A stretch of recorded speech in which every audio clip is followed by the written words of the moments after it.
prefer to, that you would move into the direction of alternative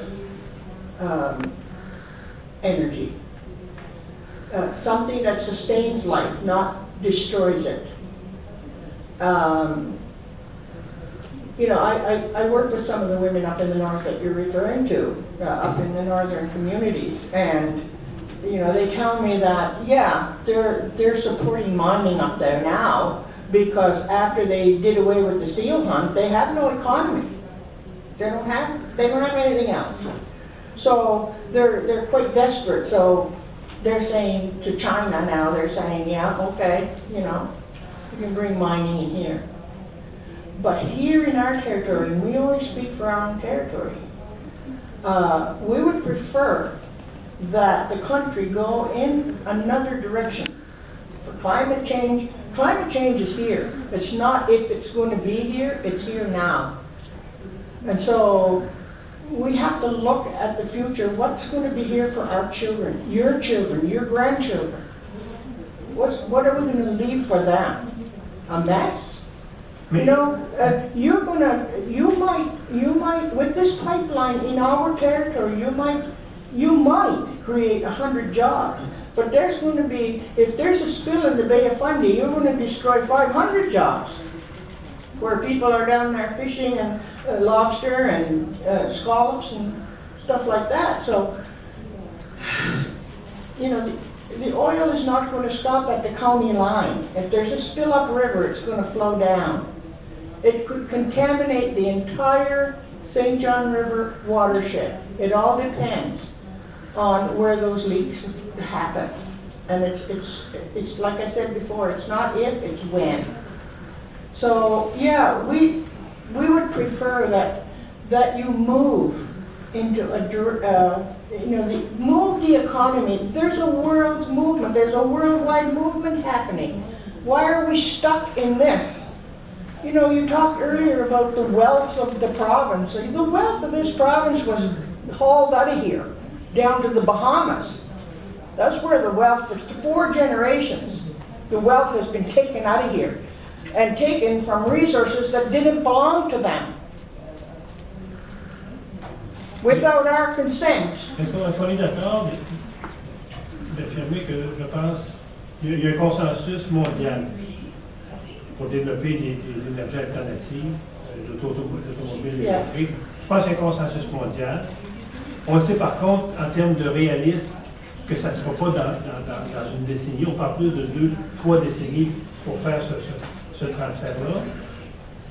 Il n'y aurait pas un joint venture particulier qui pourrait se faire entre les gens qui utilisent l'énergie fossile, je pense aux compagnies pétrolières, d'être des investisseurs dans les énergies nouvelles, avec les revenus qu'ils ont, pour accélérer ce processus-là de transformation. They already have the technology to move into alternative energy.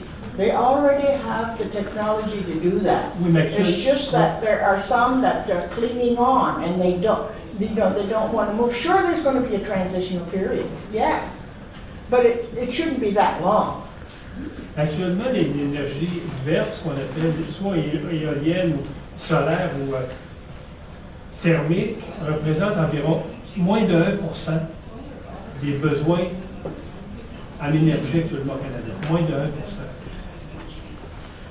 Donc, de passer à 100%, on est-tu d'accord qu'on parle de quelques décennies? At the present, you mean? Yeah. Et je me dis, si on veut accélérer ce processus-là... We don't have centuries. Non, je parle de décennies. Je parle de décennies. Et non de siècles. Je parle de 10 à 20 ans. Je ne parle pas de centenaire, Mme Bruce.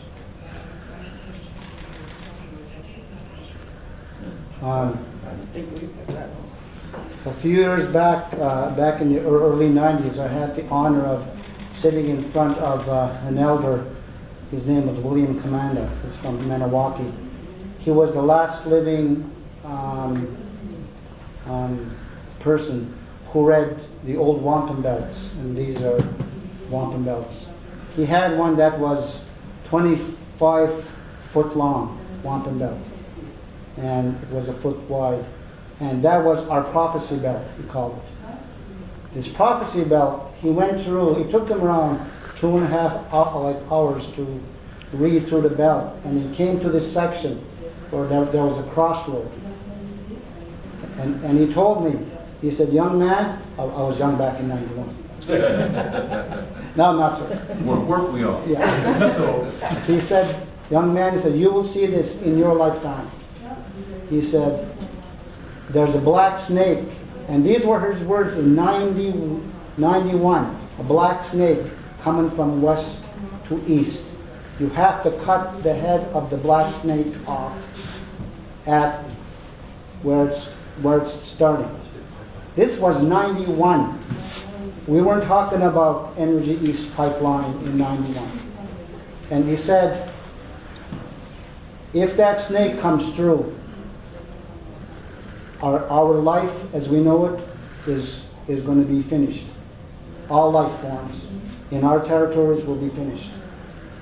And I didn't know what he meant until a few years ago when I heard this pipeline proposal. And it was shocking to me that he was probably like 79 years old around at the time. He passed away 3-4 years ago.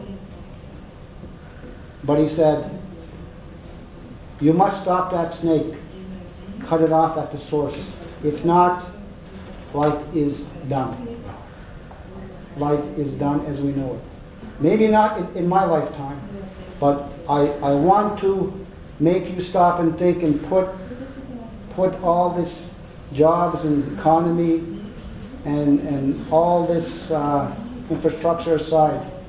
What are we going to leave for our next 7 generations? That's how we think. And we urge you to adopt that philosophy. What you're going to leave for your grandchildren? What kind of lifestyle? What kind of lifestyle is your grandchildren going to have to live? Are they going to blame us? Or are they going to praise us? You know, I go to bed at night, and I do my ceremonies, praying for all of you guys to have a conscience about our life. About your grandchildren. I pray for your grandchildren. thank you, Chief. Yes, well, look, we're almost at the end of our time. I have one question, Chief, before we finish. You were talking about consultation and the opportunity to speak. Have you proposed to make a presentation to the National Energy Board? Yes. That's the more appropriate place to make that Yes. presentation? We have. Yes, we So have. you will be making the presentation? Yes, we have. I agree. And what we'll do is, the presentation we give you today, you have to, without respect, you have to understand we're not the Aboriginal community or the environment community, which I'm on, Yeah. right? This is a Standing Committee on Transport and Communications. So we really don't have the mandate to look at this, but we will pass it on to the Aboriginal committee and to other committees that may be more appropriate for it. And the unfortunate thing about this, living in this province, is that the provincial government don't recognize us here because they know our stand and our views on protecting our territory. And I'm sure that they've been informing people like Patrick not to have contact with us, because we've attempted meetings with the Premier, with different members of the the Liberal Party here, and they refuse to meet with us. And I want to thank you guys for giving us this time and this opportunity Yes, thank you to very speak. much. And thank you, and I will keep you guys in my thoughts, in my ceremonies, and for your grandchildren. Well, thank you both for your presentations, and we'll suspend for 10 minutes until the